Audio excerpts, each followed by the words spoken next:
ఒకప్పుడు క్యూబా విప్లవకర్త చెగువేరా గురించి మాట్లాడుకునేటోళ్ళం, ఆ తర్వాత లెనిన్ గురించి మాట్లాడుకునేటోళ్ళం, ఆ తర్వాత జార్జ్ రెడ్డి గురించి మాట్లాడుకునేటోళ్ళం. ఇప్పుడు ఎక్కడ చూసినా కూడా హిడ్మా గురించే మాట్లాడుకుంటున్న పరిస్థితి. అసలు ఎవరి హిడ్మా, ఎందుకు ఆయన నక్సలైట్గా మారారు, ఆ తర్వాత పోలీసుల ఎన్కౌంటర్లో చనిపోయిన పరిస్థితి. ఓవరాల్గా హిడ్మా గురించి మీరేం చెప్తారు సార్? హిడ్మా మీరు అన్నట్టుగా మన గత 6 రోజుల నుండి కనుక మనము అంటే social media Telugu, Hindi, English ఛానళ్ళను గమనిస్తే ఈ దేశంలో కాదు ప్రపంచంలో ఇతర దేశాల సైతం కూడా హిడ్మా అనేది ఏందో మరొక చెగువేరాలాగా, మరొక భగత్ సింగ్ లాగా, ఒక జార్జ్ రెడ్డి లాగా. జార్జ్ రెడ్డి వాస్తవంగా ఇంత ప్రచారం పొందలేదు. లేదా గుండాదూర్ కానీ అంటే ఛత్తీస్గఢ్ లోపల ఒక ఆదివాసీ నాయకుడు గుండాదూర్ కానీ ఇంత ప్రాచుర్యం లేదు. లేదా అల్లూరు సీతారామరాజు కూడా, అల్లూరు సీతారాం చాలా ప్రాచుర్యం ఉంది, అయితే అది తెలుగు రాజ్యాల్లో ఉంది. కానీ హిడ్మా అనేది అవుతుందో ఓన్లీ ఛత్తీస్గఢ్ కాదు, ఓన్లీ తెలుగు రాష్ట్రాలు మాత్రమే కాదు, అది హిందీ మొత్తం భారతదేశ వ్యాప్తంగా జరుగుతుంది, ఇంటర్నేషనల్ జరుగుతుంది. అంటే ఎందుకు ఈ ప్రచారంలోకి వచ్చింది అంటే ఈ ప్రచారంలో రావడానికి కారణము వాస్తవంగా అంటే మనకు ఏమనిపిస్తుందంటే అతను యాక్షన్లు చేసిండు, పోలీసు బలగాలను భద్రతా బలగాలను చంపిండు కాబట్టి అని వచ్చింది అనేది ఇది కొంతమంది మాట్లాడచ్చు. కానీ కాదు, అదొకటి మాత్రం కాదు. అదొకటే అయితే అతను ఓన్లీ హింసాకారుడుగానే ఉంటాడు. కానీ కాదు, ఆయన చరిత్ర వేరు. ఆయన చరిత్ర అంటే మన ఉగ్గు పాలతోటి అంటే చిన్నప్పుడు పాలు తాగే వయసు నుంచి కూడా ఆయన నేర్చుకున్న రాజకీయాలు మావోయిస్టు పార్టీ రాజకీయాలు అంటే ఏమిటి? ఈ దేశంలో ఓన్లీ ఆదివాసీలు మాత్రమే కాదు, ఆదివాసీల కోసము ఆనాడు మావోయిస్టు పార్టీ పోయింది. ఆనాడు 1980లో వాళ్ళు దండకారణ్యానికి దళాలు వేసినప్పుడు, బస్తర్కు కూడా ఒక దళం వేసినప్పుడు, ఆ దళము అక్కడ ఉన్నప్పుడు ఏంటంటే ఆ దళం కూడా పనిచేస్తున్నది అవుతుందో ఆనాడు ఆదివాసీ ప్రజలకు, ఆనాడు బట్టలు లేవు, ఆదివాసీలకు వ్యవసాయం చేయలేదు, మందులు లేవు, చదువు లేదు.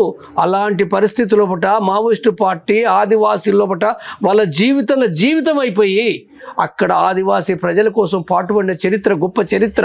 ఆ వ్యవసాయాన్ని డెవలప్ చేయడానికి, వాళ్ళు చదువుకోవడానికి, వాళ్ళు వివిధ ఆదివాసీ దోపిడీ ఏదైతుందో వాళ్ళపైన ఫారెస్ట్ అధికారుల దోపిడీ, కాంట్రాక్టర్ల దోపిడీ, భూస్వాముల దోపిడీకి వ్యతిరేకంగా ఆ ఆదివాసీ ప్రజలందరినీ కూడా ఒక్కటి చేసి పోరాడినప్పుడు, ఆ పాటలు పాడినప్పుడు అక్కడి నుంచి ఏంటంటే హిడ్మా అక్కడ తన జీవితం ప్రారంభమైంది.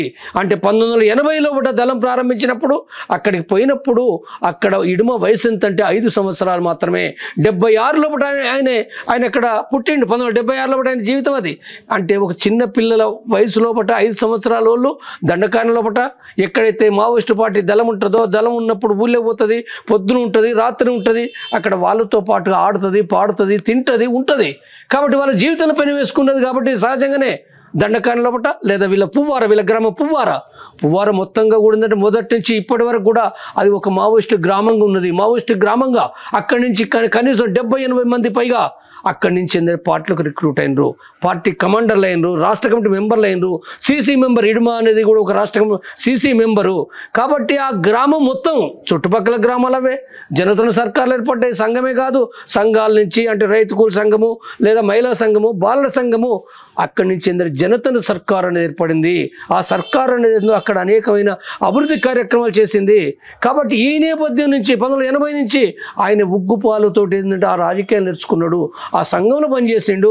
సంఘంలో పనిచేయడమే కాదు, ఆ తర్వాత ఆయనే 97 లోపల ఆయనే పార్టీ లోపలికి పూర్తిగా అండర్ గ్రౌండ్ కార్యకర్తగా పూర్తిగా అప్పటి వరకు బయట పనిచేసిండు, ప్రజల మధ్య పనిచేసిండు, ప్రజల నుంచి నేర్చుకుంటూ ప్రజలకు అక్కడ నాయకత్వం వహించిన నాయకుడికి ఎదిగిండు. ఆయనే తిరిగి మళ్ళీ అక్కడ పార్టీ అండర్ గ్రౌండ్ అయ్యిండు. అండర్ గ్రౌండ్కి వచ్చి దళాల ప్రజలను కూడగట్టని పనిచేసిండు, రాజకీయాలు నిర్మాణాలు చేసిండు. మిలిటరీ కాదు అప్పుడు చేసింది. తర్వాత ఆయన ఎప్పుడు మిలిటరీకి వచ్చింది ఎప్పుడంటే 2005 తర్వాత ప్లాటూన్ కమాండర్కి వచ్చిండు. ఆ తర్వాత కంపెనీ కమాండరు, బెటాలియన్ కమాండర్కి వచ్చిండు. తను మిలిటరీ రంగంలోకి వచ్చిన కాంచి కూడా అనేక విజయాలు ఆయన నాయకత్వం కింద. అంటే మావోయిస్టు పార్టీలో మిలిటరీ ఏవైతే ఆపరేషన్ జరిగినాయో అన్నీ హిడ్మా చేసినవి కావు, మొత్తం దండకారణలు చేసినవి కూడా ఆయన కావు, దక్షిణ బస్తర్లో కూడా మొత్తం చేసినవి ఆయన కావు. ఆయన కొంతవరకు ఆయన చేసిన యాక్షన్లో నాయకత్వం వహించింది ఏదైతుందో ఆ నాయకత్వం వహించిన దాంట్లో బట్టి కూడా చాలా అంటే అనేక తన శవాలు కూడా తన సహచరులు చనిపోతే కూడా ఆ శవాలు ఉండంగా కూడా ఏంటంటే ఆ యొక్క యాక్షన్ సక్సెస్ చేయడానికి అక్కడ కేడర్ను మోటివేషన్ చేస్తూ అంటే ఆ రకంగా ఏంటంటే వాళ్ళు అక్కడ యాక్షన్ సక్సెస్ చేసింది ఉంది. అంటే యాక్షన్ సక్సెస్ చేయడం అంటే ఇక్కడ అంటే పోలీసులు శత్రువులని కాదు, ఇక్కడ వాస్తవంగా మావోయిస్టు పార్టీ చెప్పదు, ఇడమ కాదు మావోయిస్టు పార్టీ చెప్పది, అప్పుడు చెప్పలే ఇప్పుడు చెప్పలే ఎప్పుడు చెప్పది.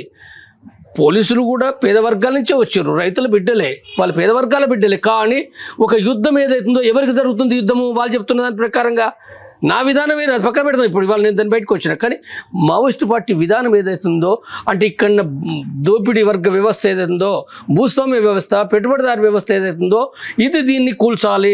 ఇది ఏదైతుందో ఒక నూతన శ్రామిక వర్గ రాజ్యం, కమ్యూనిస్ట్ రాజ్యం, నూతన ప్రజాస్వామిక రాజ్యం రావాలని చెప్పి అది మొదటి నుంచి చెప్తున్నది.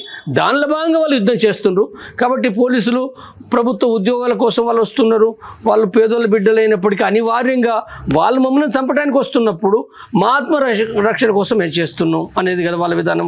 వాస్తవంగా మావోయిస్టులు కూడా అంతకంటే 25,000 మంది చనిపోయారు కదా, అదే పోలీసు బలగాల చేత 25,000 మంది చనిపోయారు.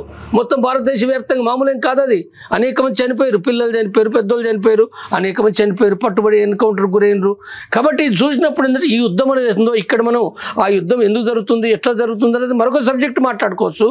కానీ ఇక్కడ అంటే వ్యక్తిగతమైన దాంతో ఇడమ చేయలేదు. కానీ ఆ ప్రజల కోసం సల్వాజూడం లోపల కూడా ఉంది కదా, సల్వాజూడంలో మరి వేలాది మంది ప్రజలు కూడా ఇండ్లు పోయినాయి, కాలిపోయినాయి, చంపబడ్డరు, హత్యలకు గురైనరు. అక్కడి నుంచి దండకార్యం లక్షలాది ప్రజలు తెలంగాణకు, తమిళనాడుకు, ఆంధ్రకు వలస కూలీలుగా పోయినరు. వాళ్ళ జీవితాలు అంటే ఏవైతున్నాయో వాళ్ళ భూములు కోల్పోయి వాళ్ళ వ్యవసాయాలు దెబ్బతిని ఇవన్నీ నాశనమైనాయి. కాబట్టి ఇక్కడి నుంచి వచ్చినప్పుడు ఏంటంటే ఇడమ ఏదైతుందో అంటే ఆ యుద్ధ విధానంలో భాగంగా చేసిండు. ఇప్పుడు అది ఏదైతుందో ఇక్కడ మన యుద్ధము ఇది తప్ప ఒప్పయ్యాలి ఏంటిదని పక్కకు పెడితే అంటే ఇడమ అనేది ఉందో ఒక ఆదివాసీ ప్రజలకు ఒక ఐకాన్గా ఒక హీరోలాగా ఉన్నాడు. ఒక ఆదివాసీ ప్రజలే కాదు, ఇవాళ ఆదివాసులు అంటే ఒక దండకార్యం కాదు, భారతదేశంలో 7% జనాభాకు కూడా ఎందుకంటే ఇలా ఆదివాసీ నాయకుడుగా ఆయన ఇవాళ. అందుకోసం మరో బిర్సా ముండా, మరో గుండాదూరు, మరో అల్లూరి సీతారామరాజు అంటారు ఆదివాసీ ప్రజలు. తర్వాత దేశం అంతా ఏమంటుంది, భగత్ సింగ్ అంటుంది దేశమంతా. దేశం భగత్ సింగే కాదు విదేశాల్లో కూడా పోతుంది. కాబట్టి చే గువేరా ఎట్లయితే ఒక క్యూబాను వదిలిపెట్టి విప్లవం విజయవంతమైన తర్వాత తను బొలీవియాకు పోయి అక్కడ తను ఏదైతుందో అక్కడ చంపబడ్డాడు, ఎన్కౌంటర్ కాబడ్డాడు అక్కడ. కాబట్టి అంటే ఒక చే గువేరా కూడా ఒక అంతర్జాతీయ విప్లవ నాయకుడు. అంటే ఇడుమ ఇలా అంతర్జాతీయంగా పోలే కానీ ఇక్కడే ఉన్నాడు. కానీ ఏదైతుందో అంటే ఇడుమ ఏదైతుందో ఒక ప్రచారం ఏదైతుందో ఒక గొప్ప నాయకుడుగా అది ప్రచారం పొందడం ఏదైతుందో ప్రజలు అంటే వీళ్ళందరూ ఆయుధాలు పడతారని కాదు నేను చెప్పేది. ప్రపంచం అంతా ఇడుమను గొప్ప హీరోగా చూస్తుండనంటే ఇడుమ ఆయన స్ఫూర్తి ఏంటిది ఇక్కడ, ఆయన తల వంచకుండా లొంగిపోకుండా చివరి వరకు ఆయనకు అనారోగ్యం ఉన్నప్పటికీ కూడా ఏంటంటే చాలా శక్తి వంచన లేకుండా ఒక కృషి, ఆ స్ఫూర్తిని ప్రజలు యువత స్వీకరిస్తుంది. కాబట్టి చే గువేరాలాగా వాళ్ళు షర్ట్లు వేసుకోవచ్చు, అంటే ఇడుమను ఫోటోలు పెట్టుకోవచ్చు, ఒక ఐకాన్గా వాళ్ళు ధరిస్తారు. అందుకోసం నేనేం చెప్తున్నానంటే అంటే ప్రభుత్వము ఒక బూటక ఎన్కౌంటర్ పట్టుకొని చంపింది, ఇది అందరికీ తెలుసు. పట్టుకొని చంపింది. నీ చేతికి దొరికినప్పుడు నిజమే, నీ చేతికి దొరికినప్పుడు ఆయన పైన ఏ కేసులో నువ్వు కేసులు పెట్టి నువ్వు జైలు వేసి విచారించవచ్చు. కానీ విచారించకుండా అంటే ఒక విజయంగా అంటే ఇడుమాను చంపడం విజయంగా భావించారు. కానీ ఆ విజయానికి సంబంధించింది ఏదో సంతోషము లేదది భారత ప్రభుత్వానికి లేదు ఆ సంతోషము. ఇప్పుడు అదేమైపోయింది, దేశవ్యాప్తంగా కూడా నువ్వు ఇడుమాను దుర్మార్గుడు అంటే హీరో అని చెప్పి భారత ప్రజలంతా అంటున్నారు. కాబట్టి అది చరిత్రలో బట్టి ఇడుమ నా దృష్టిలో నేను సాయుధ పోరాట విధానం ఇప్పుడు ఏమైనప్పటికీ కూడా ఆయన ఒక హీరోలాగా ఒక ఒక గొప్ప నాయకుడిగా చరిత్రలో బట్టి ఆయనే స్థిరపడిపోయిండు. ముందు కూడా ఇంకా స్థిరపడిపోతాడు కూడా.